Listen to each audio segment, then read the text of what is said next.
Order the City Council meeting for the City of Highland Park, Illinois, September 26, 2023. Will the clerk please call the roll? Councilmember Ross. Present. Councilmember Hubler. Present. Councilmember Tapia. Present. Councilmember Littlewer. Present. Councilmember Stone. Here. Councilmember Bloomberg. Here. Mayor Rotering. Here, we have a quorum. Everyone please rise for the Pledge of Allegiance.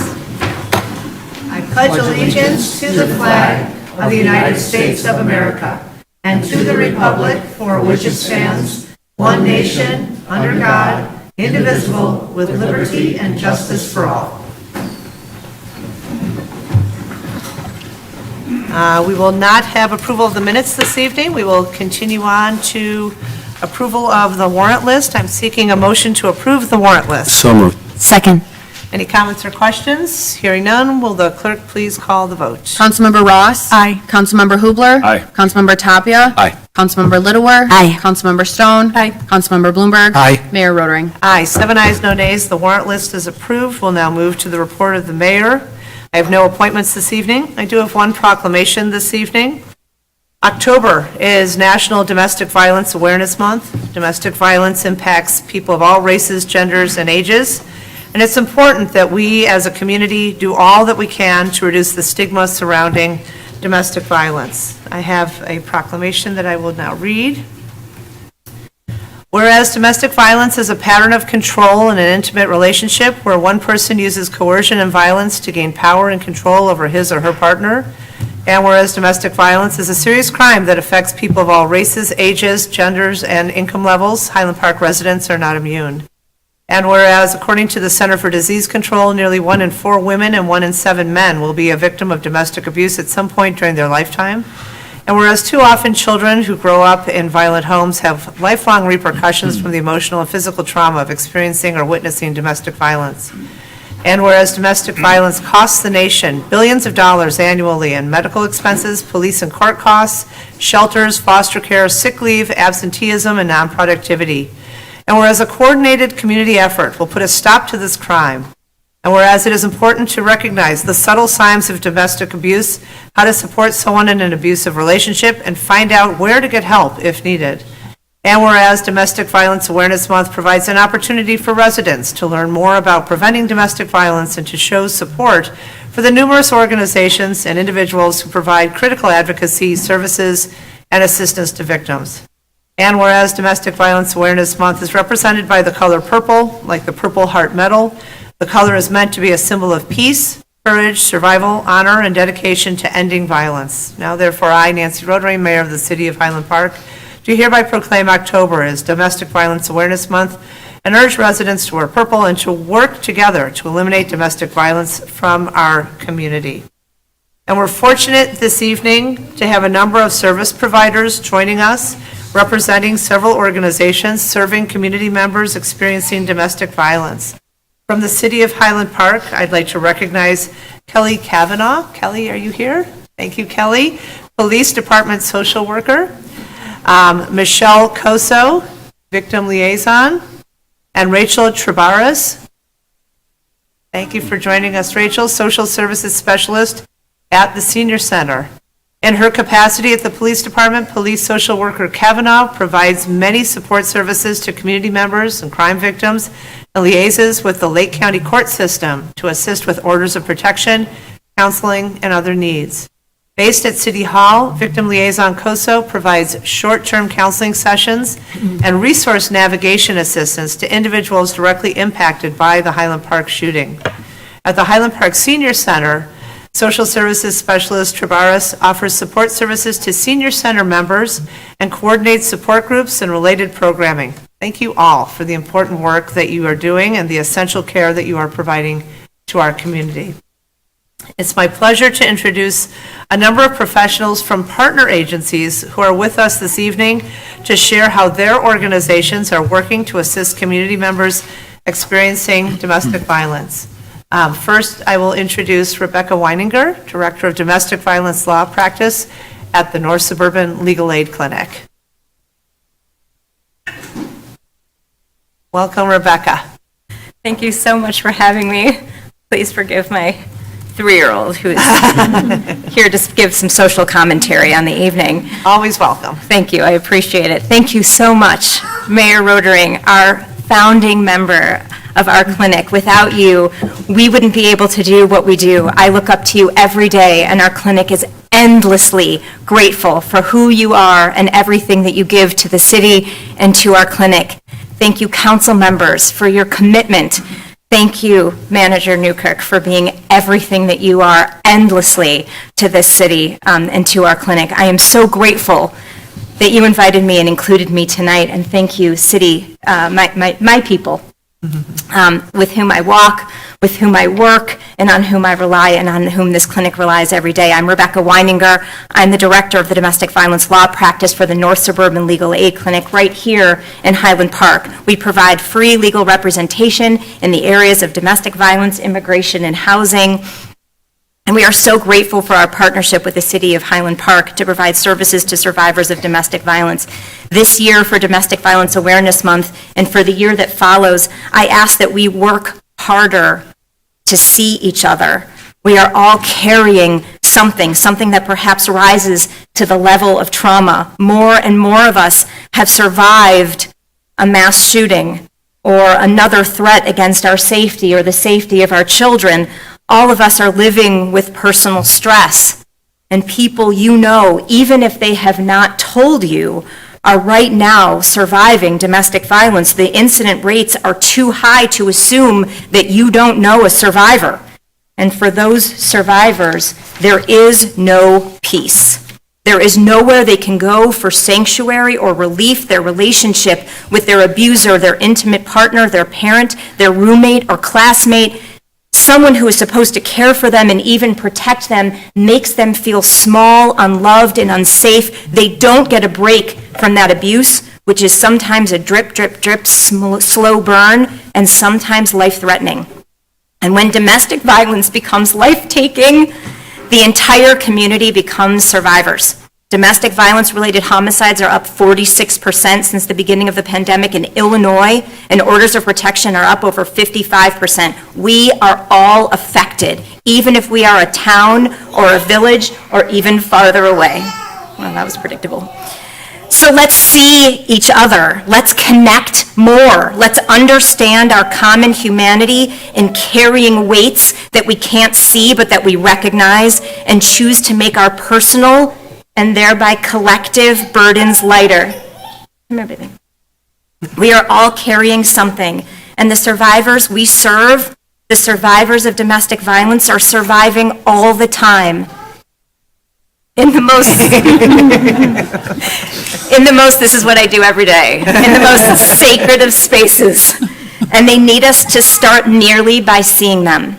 And I am grateful for all of you. I look forward to the work that we can do and that we will do together to see survivors and make our communities safer for survivors and therefore for all of us. Thank you again for your dedication to keeping our communities light on domestic violence and for recognizing working moms. Thank you.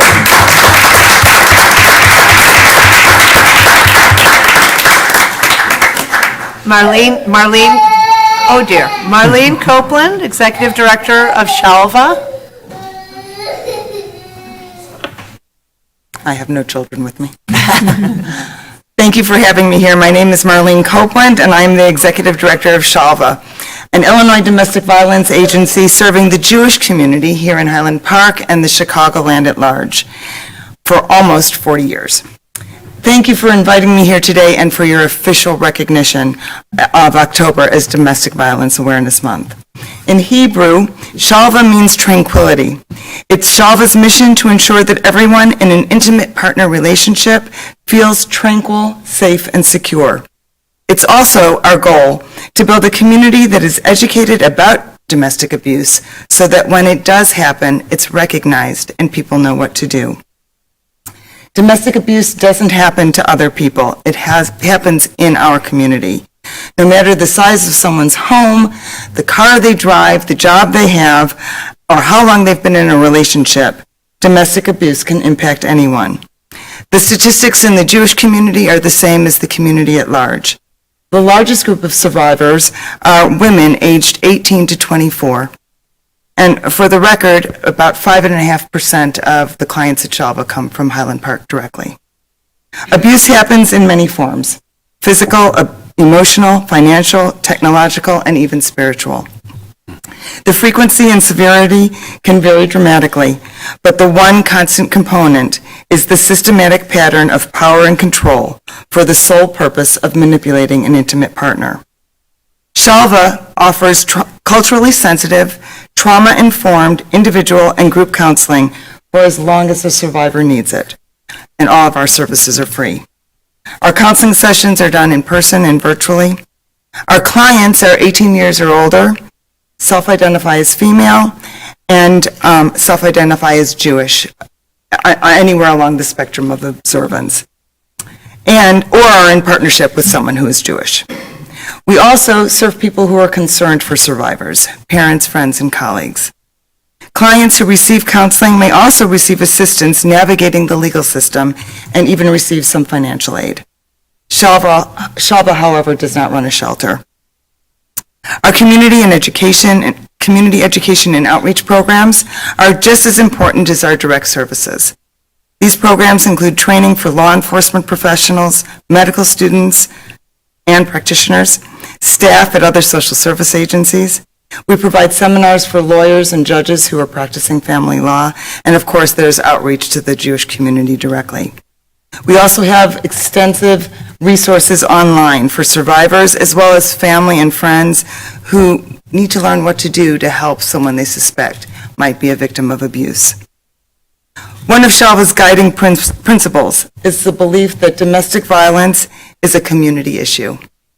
Thank you to Highland Park for your partnership in fulfilling our vision of a strong and peaceful community where every woman is safe in her home and in all of her relationships. Thank you.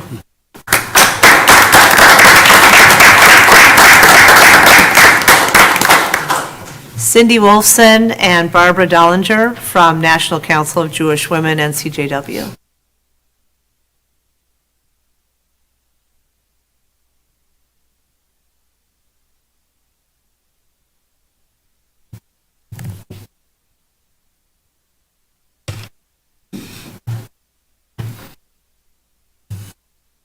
Hi, I'm Cindy Wolfson. I live at 471 Lakeside Place, and my partner here is Barbara Dollinger, and she's at 1601 Oakwood. Mayor Rodering, members of the City Council, and Manager Newkirk, thank you so much for inviting National Council of Jewish Women, Chicago North Shore section, here tonight. For 130 years, NCJW has been a leading progressive voice of Jewish women on issues concerning women, children, and families. We work to address violence against women in areas of prevention, accountability, resources, and justice. Our local section has several initiatives to address domestic violence, all powered by our dedicated volunteers. In 2001, we started Domestic Violence Court Watch at the 2nd Municipal District Court of Cook County in Skokie because studies showed that outcomes are much improved if independent witnesses are present in court. This was the first domestic violence court watch program in the state, and it is ongoing. We founded the Illinois Silent Witness Initiative in 1997 to raise awareness of domestic violence death by telling the stories of Illinois women who died from intimate partner violence.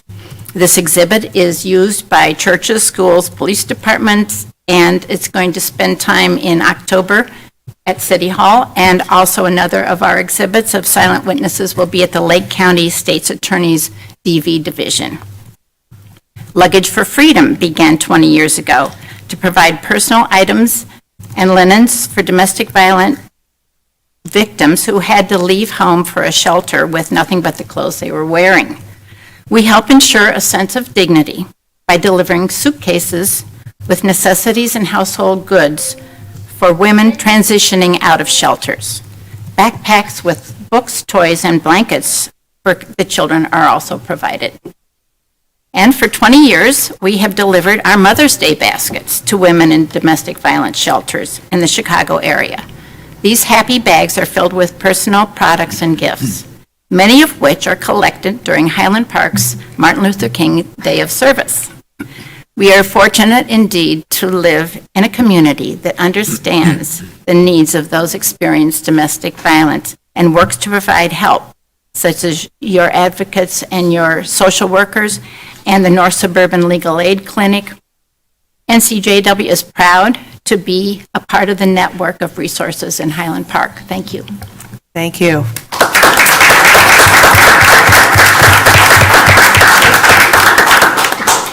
Thank you all for sharing this vital information about the resources that are available. I have copies of the proclamation for you if you wish to come forward, and just want to thank you all for this very difficult but vitally important work. Thank you.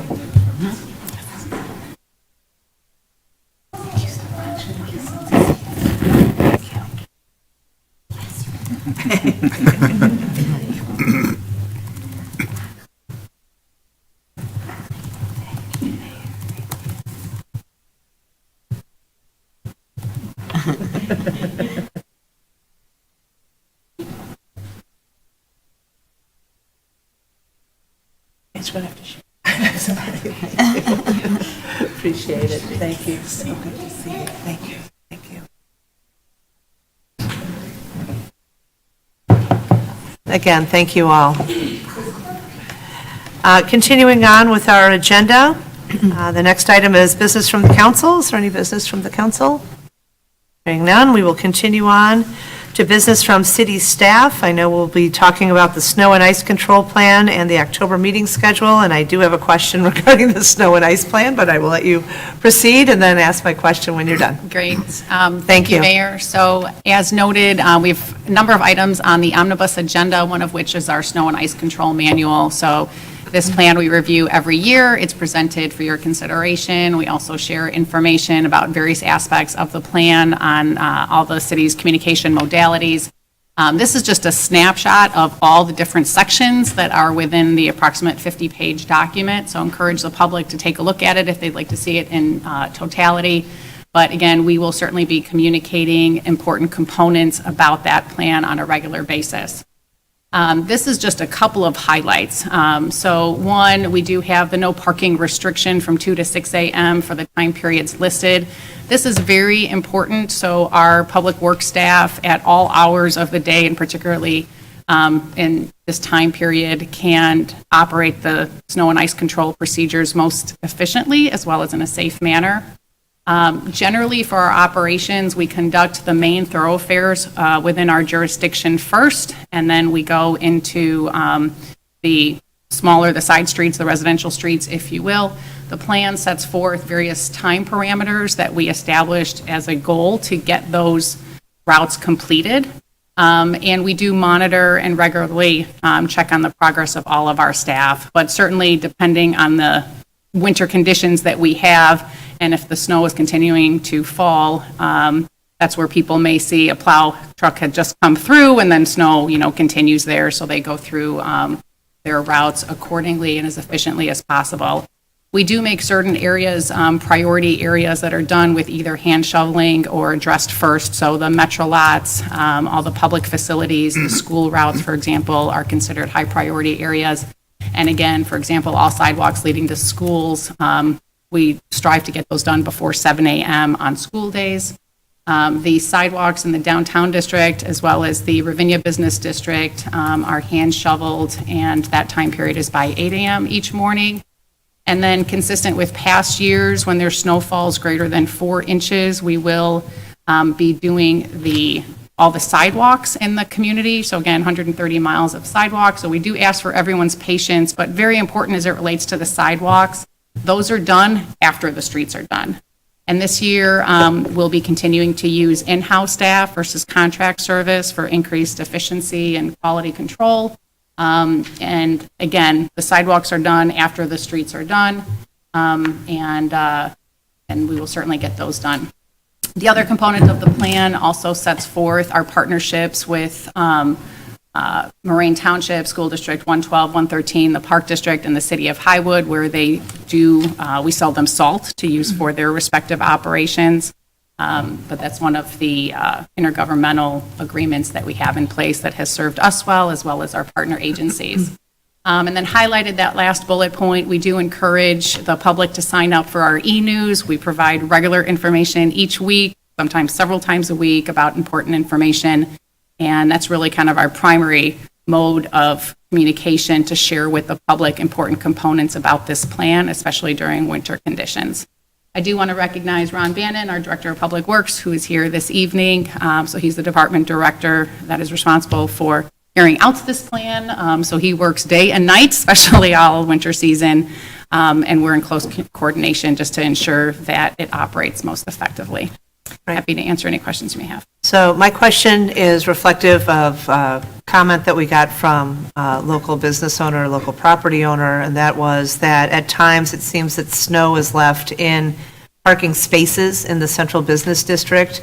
Obviously, when there's a high-volume snow event, we're just trying to clear the streets, but I wanted to ask if there's a way we could include sort of a timeline and expectation of when those spots will be cleared, because we know that particularly in the winter months, people are trying to park. We want to give them that opportunity to, use our local businesses, patronize our local businesses, and I think that's an important point.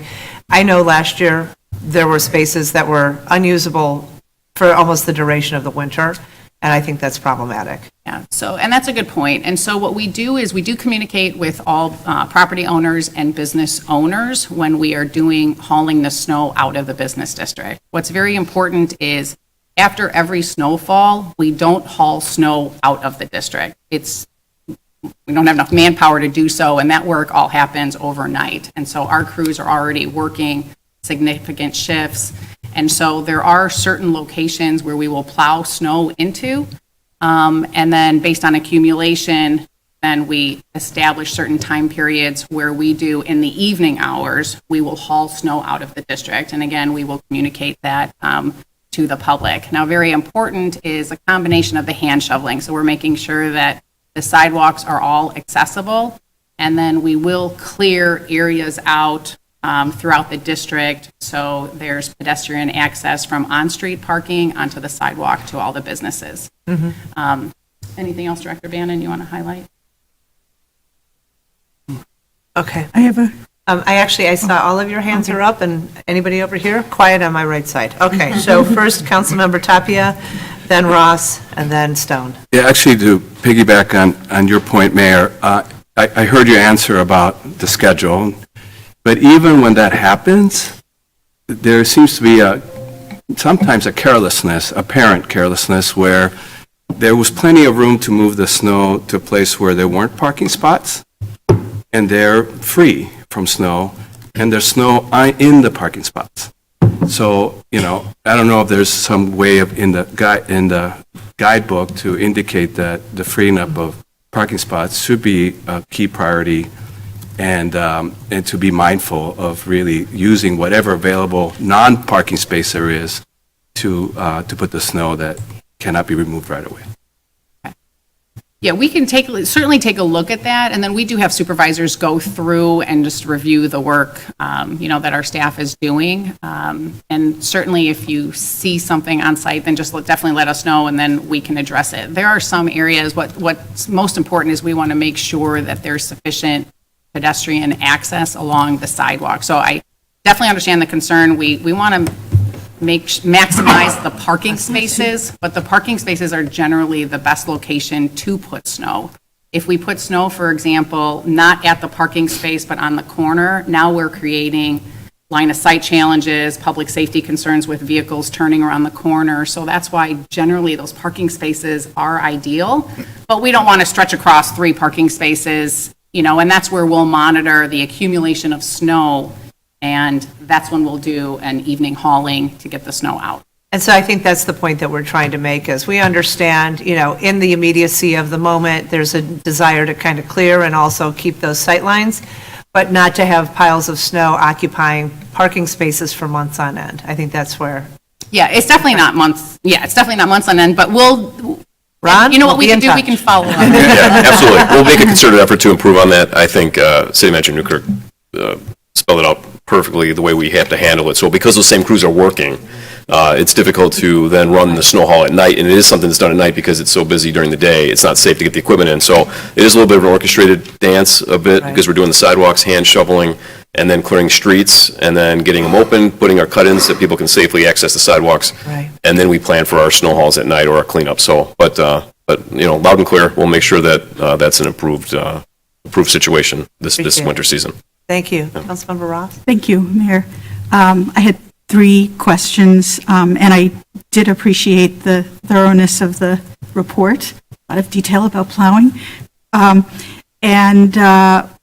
first question is regarding the plowing of alleys and dead ends and cul-de-sacs.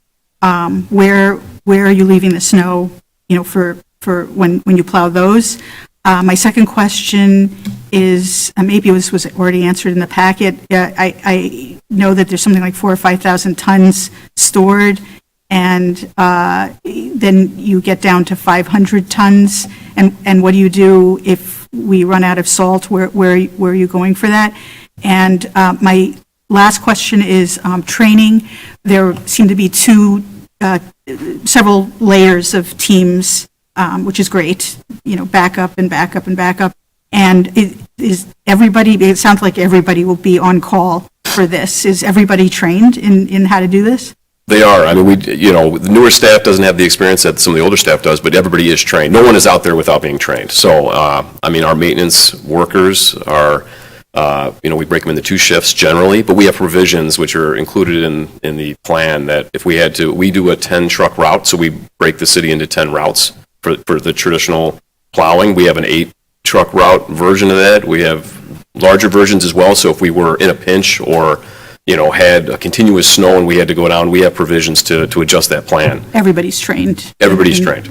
As far as the salt goes, we hope not to be in a running out of salt situation. The larger dome should help tremendously with that because we can store more salt up front, and it gives us a little more cushion. So if we start getting those back-to-back snows, using more and more salt, and there's been a time or a year in my time here where the mayor has helped us get some salt moving because we were not able to get it. Because sometimes when every community is asking for salt, Right. It starts to become, okay, we'll get you 1 truck, but that doesn't get it done for us. So, but it's a rare circumstance. For the most part, we manage it really well and we're watching it. I think more so that plan is just highlighting that we are watching it. And if we start to get into that zone where we're concerned about running out, we would adjust our salting plan. Maybe just do intersections. We would start to conserve to make sure that we don't run out all the way. And then the plowing of alleys and dead ends. The dead ends and everything like that, it's really specific to each street.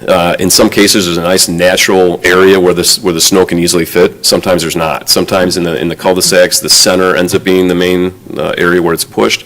Sometimes there's an area between some houses where there's some room. So it's very specific to which area we're talking about. The alleys in general, it pushes to the sides or maybe to the end if that's accessible, but it's dependent really on the street. So we try to put it in the most convenient spot, and we're doing it to try not to cause any issues or trouble for homeowners, of course. And certainly not to inundate your department, but if somebody had an issue, if they were blocked in, there's a number to call. And There is. Now, we do get a frequent complaint about the driveway aprons being full of snow. And so that's one of those frequent complaints that says, hey, I just shoveled my driveway and the truck came by and now it's snow. Can you guys, come clear us out? I mean, we try our best with that, but it's impossible not to fill those driveway aprons sometimes, and it's not on purpose. People feel like it's a vindictive thing or that we're somehow trying to fill it out. I realize they just did all this hard work of clearing the driveway, but it's certainly not something that we are aiming for. As we come down, we take those first passes to get the road accessible, and then as we come back through, we are now going curb to curb. We're trying to get, if there's curbs on the street, we're trying to get those free and clear, so that when things start to melt, there's drainage, it's going to flow the natural way. And that last pass sometimes will push the snow into the driveway aprons. But there is, we have some information on the website to say, hey, try to pile your snow from your driveway on this side so it doesn't end up in the driveway. So there's some tips, but probably unavoidable. thank you. Yeah. Great. And if I Thank could just 2 other things, I'm so sorry, and I just want to just commend Councilmember Stone for actually bringing this to our attention, but we have a note about parking meters that's reflected in the plan, and we, as you know, we eliminated all the parking meters, so that will be struck within the plan, and the alley between Maple and Vine is listed on our 10-truck route, and actually that alley is done with a smaller vehicle, so that's updated accordingly. Great, thank you. Councilmember Stone? That was what I had. Dr. Mindreader. Okay. Thank you so much. Thank you. Thank you. And Mayor, just the second report on behalf of our staff team, just for public information, our next city council meeting is going to be on a Tuesday because of the holiday, so that'll be Tuesday, October 10th. So city council committee of the whole starting 5:30. And then wanted to just share with the public that the owner of the former Solo Cup property at 1700 Old Deerfield Road did email staff yesterday asking for a continuance of the public hearing that was scheduled for October 17th before the Plan and Design Commission. So we're going to go ahead and cancel that meeting because they don't have a date of when they're continuing it. We're going to continue to work with them and provide any other updates to the public, but we will notify the public that October 17th meeting is not going to take place. Thank you. Our next item is business from the public. This is for people wishing to be heard on an item not on tonight's agenda. Are there any members of the public who wish to be heard this evening? Okay, please join us at the podium, state your name, and we ask that you keep your comments to 3 minutes or less. Okay, I'm Peter Elmroth, Fort Sheridan resident. And, well, regarding the last discussion, when they do the sidewalks, it's going to be by city contractors as opposed to independent contractors? Was that the way it was last year? Because By city staff, it'll be it city was, staff. yeah, because in the past, the independent contractors didn't know where our sidewalks boundaries were. We have a lot of curvilinear sidewalks.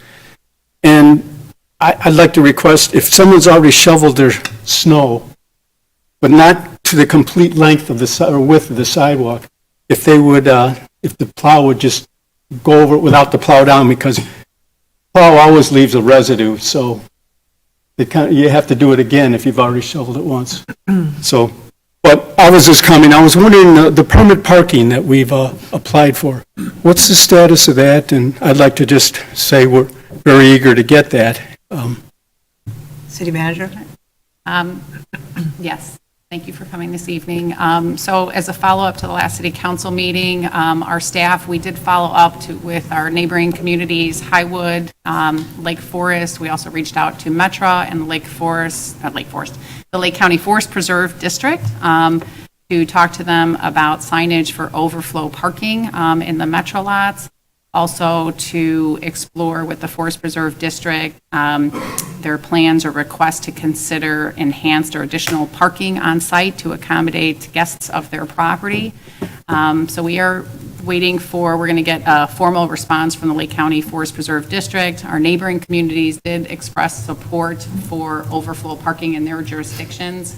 So we're working on what that signage would look like and coordinating with the Forest Preserve District to have that signage at the Forest Preserve property as well as with the Metro lots. And then we are, as a staff between Police Department and Public Works Department, we are monitoring the Forest Preserve public parking lots just to see the occupancy of those lots during various times of day and days of week and the temperature of the day. And then we will follow up with a report to the city council and certainly let all the email addresses that we have of you and your neighbors that have expressed an interest in this subject when the matter will be back on the city agenda. Okay, thank you. Sounds good. Thank you. Anybody else from the public?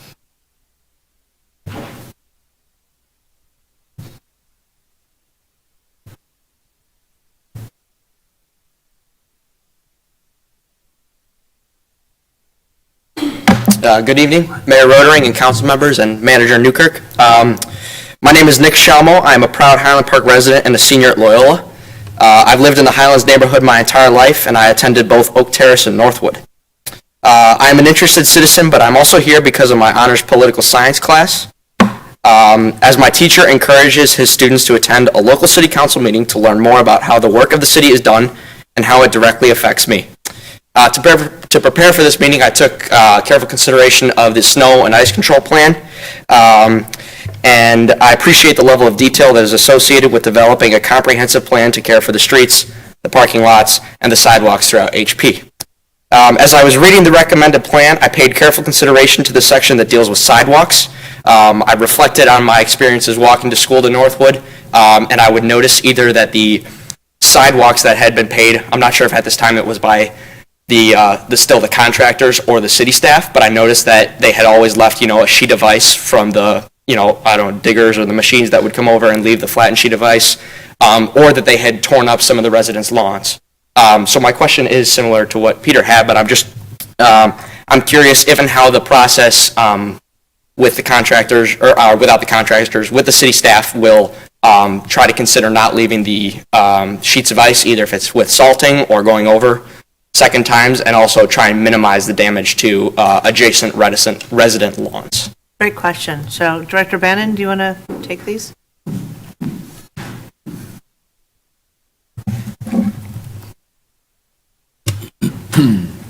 Thank you, Mayor. So the sidewalks are a challenge to do, and it was challenging for the contractor. We do feel like we've improved that process with our in-house staff. When the machines go through, they will not clear. Generally, they're not going to clear the sidewalk down to the concrete. There is sometimes a thin layer just with the way the machine is made. So, and then depending on the snow as well. So we do the best we can with that, and sometimes there is lawn damage. It comes with the territory because the machine fits directly on the sidewalk. There's not much leeway there. So any turn left or right catches some grass sometimes. If that's the case, we do restore it promptly in the spring. So we do have a number and an email that you can send that information to. We put it on our restoration list, and we come out in the spring and we fix all those spots. And sometimes it's minor enough, it looks bad in the winter. By the time spring comes up, Mother Nature takes its course, and everything's growing back in by itself. But it is something that we're aware that it's an issue, so we're doing the best we can with that one. As far as the other comment, as far as leaving the snow in the driveways, it is something too. People come through and they clear the driveways. We run through with the machines, and even sometimes if you pick the machine up, there's snow in the tires. It leaves some tire tracks through the driveway. It's been very difficult to avoid that, honestly, and to try to leave off of those driveways, get in the street, come back in. It's not an efficient process. So we do try to work through the process as efficiently as possible and with as least amount of disturbances as possible. Thank you. Nick, I appreciate you raising those issues, and one thing you may want to consider, because this community loves to hear from its students, is that you might want to recommend to property owners that they have that responsibility, frankly, for their sidewalks. We're doing this plowing sort of as a favor to everybody, but frankly, they should maybe salt to take care of what's left. Might be a great social media campaign you could start. Kim doesn't want to hear about salt, but, there might be an opportunity. I like people to walk, though. You do like people Walking to walk is good. safely. So, sand, salt, whatever, hey, this is an opportunity, Highland Park, let's finish the job and take care of your sidewalk, sort of a thing. So, thank you. Appreciate you coming and joining us tonight. Thanks, Director Bannon. With that, we'll move to scheduled business. Items 1 through 5 have been grouped together for omnibus consideration. Do we have a motion to approve items 1 through 5? Move to approve. I'd like Second. to ask that we pull number 5. I just want to make a comment on it. You want to pull 5? Yeah. All Thank right, you. so I'm seeking a motion for 1 through 4. Tony made the motion. Motion to approve 1 through 4. Second. Any comments or questions on 1 through 4? Any from the public? Hearing none, will the clerk call the vote, please? Councilmember Ross. Aye. Councilmember Hubler. Aye. Councilmember Tapia. Aye. Councilmember Littlewer. Aye. Councilmember Stone. Aye. Councilmember Bloomberg. Aye. Mayor Rotering. Aye, 7 ayes, no nays. Items 1 through 4 have been approved. Item 5 is a resolution amending the annual fee resolution regarding art mural fees. Councilmember Littlewer. I support this, but I just wanted to pull it because in general, I wanted to ask for the council and staff's indulgence in perhaps looking over some of our fee structures, because I think that they should be raised. And while I think that this is the right way to go in light of the way our fees look right now, I think generally speaking, I'd like to see we perhaps consider that. So I just wanted to raise that. Fees specific to murals or fees overall? Fees overall. So we will let Finance Director Logan know. Well, as a staff, we actually have it on our work plan to look at different fee structures, to look at lowering some based on, Right. Income, and also potentially raising some, That's making a different issue, recommendation right. to you. Right. Yes. Okay, thank you. Councilmember Tapia? Yeah, I was curious about this, when you showed the fee structure, just in general. There was one that went from $50,000 to $1 million. I was just curious about why such a wide range for a violation? Violation. What? I think Which the decimal fee point is is 1,000. 1,000. Yeah, it's 1,000. You're right. Okay, But it would be nice to get $1 million. Yeah, okay, Yes. got it. Encourage more violations. so, Okay, I wasn't asking for it to go that high. okay, all right. The fee resolution is in the budget. It is reviewed every year, but we don't do a comprehensive review of all fees, certainly. Yeah. So, okay. And with that, I'd like to move that we pass resolution number 5 also. Okay. Second. Any further comments on 5? All right, hearing none, will the clerk call the vote? Councilmember Ross. Aye. Councilmember Hubler. Aye. Councilmember Tapia. Aye. Councilmember Littlewer. Aye. Councilmember Stone. Aye. Councilmember Bloomberg. Aye. Mayor Rotary. Aye, 7 ayes, no nays, 5 is approved. Item 6 is conduct a public hearing to amend Article 18 of the zoning ordinance to incorporate the July 11th, 2023 Lake County amendments to the Lake County Watershed Development Ordinance. And so with that, pursuant to Section 150.1815 of the City Code, amendments to Article 18 of the zoning code indicate the City Council shall set notice and conduct a public hearing prior to officially amending Article 18. I will now call to order a public hearing to amend Article 18 of the zoning ordinance to incorporate the July 11th, 2023 Lake County amendments to the Lake County Watershed Development Ordinance. Will the clerk please call the roll? Councilmember Ross. Aye. Councilmember Hubler. Present. Councilmember Tapia. Present. Councilmember Littlewer. Present. Councilmember Stone. Here. Councilmember Bloomberg. Here. Mayor Rotary. Here, I declare the public hearing open. City Manager Newkirk will provide a brief report. Great. Thank you, Mayor. So we had a public hearing and ordinance approved at the last city council meeting, so thank you for that. We followed up with the Lake County Stormwater Management Commission as well as the Illinois Department of Natural Resources, IDNR, and they had recommended some very specific language be included in the approving ordinance. So that language is reflected in the packet. You can see the proposed changes that are reflected in there. So there's a detailed staff report. We're happy to answer any questions you may have, but we are recommending approval as drafted. Great. Any questions or comments from the City Council? No? Okay. Are there any questions or comments from the public? No. We'll now entertain a motion to close this public hearing. So moved. Second. We will have a roll call vote. Councilmember Ross. Aye. Councilmember Hubler. Aye. Councilmember Tapia. Aye. Councilmember Littlewer. Aye. Councilmember Stone. Aye. Councilmember Bloomberg. Aye. Mayor Rotary. Aye. 7 ayes, no nays. Upon a roll call vote, the public hearing is now closed. Thank you. The City Council will now consider an ordinance amending Article 18 of the zoning ordinance to incorporate the July 11th, 2023 Lake County amendments to the Lake County Watershed Development Ordinance. So with that, I am seeking a motion to approve item 7. Move to approve. Second. Any comments or questions on 7? Any from the public?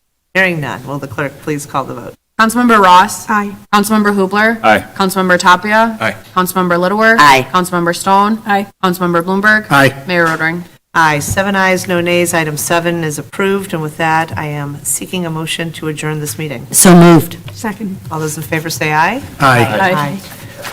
We will start the committee of the whole, what time do you want to start? 6:30 it's posted for, but if you want 6:30, 6:35? 6:35? Let's do 6:35. Okay, thank you all for coming.